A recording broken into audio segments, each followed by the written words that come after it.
Hello, hello. You are listening to episode 10 of Feast Like Odin, the pod. I butchered the diction on that. Feast Like Odin, the podcast about food and animation, released on Saturday morning. Very proud of that. I'm Will, and I'm here with Jeff. Hello, everybody. All right, so we are doing a bit of a stockpile today, a little bit of a Costco-sized recording, because we're approaching the holidays. Jeff is full-time in the restaurant industry, and Yep. you're in for a busy month or so, right? It is going to be absolute pandemonium, which is going to be Yeah. great. I We're don't know if I really was. We had this conversation about how we do enjoy doing the podcast, and on top of yep, that, all this other stuff, may or may not happen, like, in connection with the podcast, right? yep.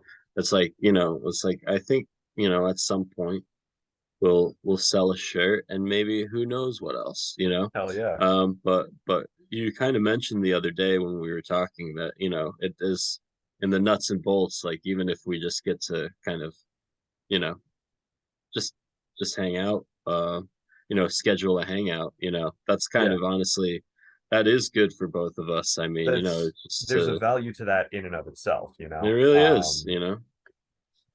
um So I will introduce this little feature Thanks, here. I mate. think it's good to be candid with our listeners. We are doing our darndest to keep ourselves on task, and so we have a timer set Mhm. to kind of keep us from rambling, because I know that I am very tangential. And if left to my own devices, each one of these episodes would just be an hour of me rambling alone, and that's to say nothing for other content. So I have a timer set on my phone right now for 15 minutes, and we are going to do our best to beat the clock, right? We are, yeah, All yeah. I right. think we can do it. I mean, Yeah. honestly, so we are sort of wondering about the format for these. Sometimes I was saying it might turn out that we'll talk about two different animated subjects per episode, right? Because that's kind of, a lot of animated shows are like that. Yeah. It's like they Yeah. had on one time, you were awesome, sort of even helped me see how things could go, and so I said, maybe we could do a special event, where we just do a Saturday morning type thing, right? And so I just Yeah. like floated it out there. We were just hanging out. Like I just like floated it out there, and then, it was like, and you were into it. And so then after that, we met up at um at a coffee shop that is a chain. And Yeah. and uh and like we started talking, and suddenly, and like you had done all this research independently, and suddenly we were talking about two different podcasts, releasing Yeah. episodes twice a week. We literally, I was like, maybe we could do a special, maybe we could do one episode or three episodes or whatever Yeah. time permits. And now we're kind of like going for the gold. And and like, honestly, like, I'm very proud. We Feast Like Odin, we've made it to our 10th episode.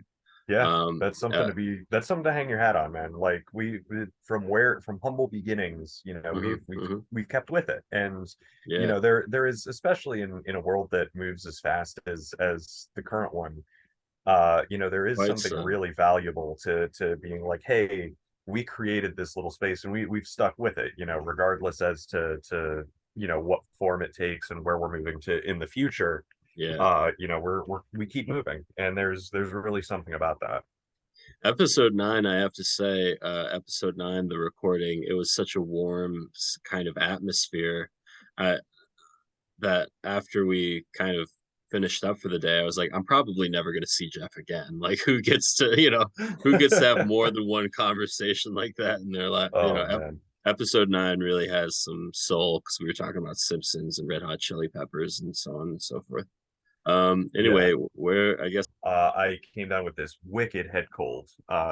Fortunately, and I'm gonna keep knocking on wood, it was not Corona. I've still dodged right. that bullet through this entire friggin' pandemic, and couldn't Dodging be the bullet. happier about that. But yeah, so one Saturday I got my shift covered and I was just dead to the world. I was in bed all day, and so I put on Love, Death, and Robots finally, and Hmm. binged Hmm. all three volumes. Um, and it takes you to some wild places. You know, I really appreciate that. That's the tone of the show is very scattered. Really, like there's some of it's very humorous, some of it is very serious. You know, Yes. you mentioned that that crab episode, and yeah, it takes you to some dark places, and it's by no means an isolated incident. There are some really excellent uh motifs stories that just get told in, you know, these like 5 to 15 minute blocks, and the animation is absolutely top notch. My favorite Boom. to date, Boom, sir. Boom. Yeah, continue. Sorry. no, all good. My favorite to date is called Sunny's Edge. And it is such a All good right. story. I'm not going to spoil the ending. Um, which is saying something for, I think it is legitimately a 10 or 15-minute segment, but it's this kind of weird dystopic cyberpunky world in which these people are able to like connect their brain stem to these Oh, like wow. kaijus, and they go like underground pit fighting but with monsters, and they're puppeting these monsters, and one of the character that it follows is one of these pit fighters called Sunny.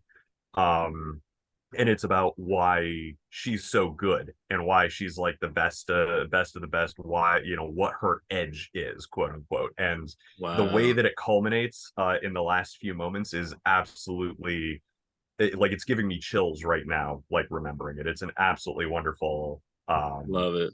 wonderful snapshot of a story. And then the foil of that, again, no real spoilers, but there's an episode about sentient yogurt. Wow. Wow. So Two locations, Prospect Park West and something something Williamsburg, Brooklyn. Uh, merch, swag bag. Nighthawk Cinema presents movie-inspired menus from Brooklyn's Dine-In Theater. I do, in fact, wish we had more time to talk about Nighthawk. The amount of time that I have spent in Prospect Park makes me so embarrassed that I have not that you been haven't to stopped in. this historic place called Nighthawk Cinema. Yeah. I Literally, will say they've got some really cool looking merch too. We'll have to make a trip out that way because it's not like we can't get to Brooklyn, you know, from where we're at. quite Um, so. We are working on a travel show, people. Believe Absolutely. you me. We've dropped a few references to it, but there is a circumstance where we could at least start going towards Nighthawk Cinema with cameras. I mean, if we want to bring cameras inside, we have to talk to them, and that would Yeah, be a whole thing. But we're with you in spirit, Nighthawk Cinema. 100%. Cheers. Cereal, favorite cereals, Jeff? Real quick. Ooh, Annals of My Mind, Yeah, Captain Crunch. Captain Crunch. That is definitely what I would get if I was, pairing it with a movie ticket, stuff like that. Yeah, Well, the list goes on, people. Apple Jacks, Pops, Corn Pops, Fruit Loops. I've had them all, and I've had their B-sides. And heck then yeah, man. specialty cocktails created exclusively for Spoons, Tunes, and Booze by Nighthawk Cinema, like the Bedrock Spritz with fruity pebbles infused Aperol. Now I get it. Plus cereal Yo, shots. Drop a shot of bourbon cream or coffee liquor to booze up your cereal bowl. Now I get it. I get it now. All right, okay, yeah, my no, I bad. can dig that. Hey, We dang, could do no, that. they made it work. So that is our 15 I, minute timer up, my friends. if I was gonna drop a shot of bourbon cream or coffee liquor in a cereal, it would be cinnamon toast crunch. What about you, my dude? Oh, hell yeah. Hell yeah. That's good, right? Not I think not that I'd they have to go haven't with figured that. it Yeah. out. I mean, I'm Oh sure no, they that would definitely be a good combo. they know Yeah. more about booze and cereal together than both of us combined. Ain't that the truth? Shout out to Nighthawk Cinema, Brooklyn. Get your tickets. Heck yeah.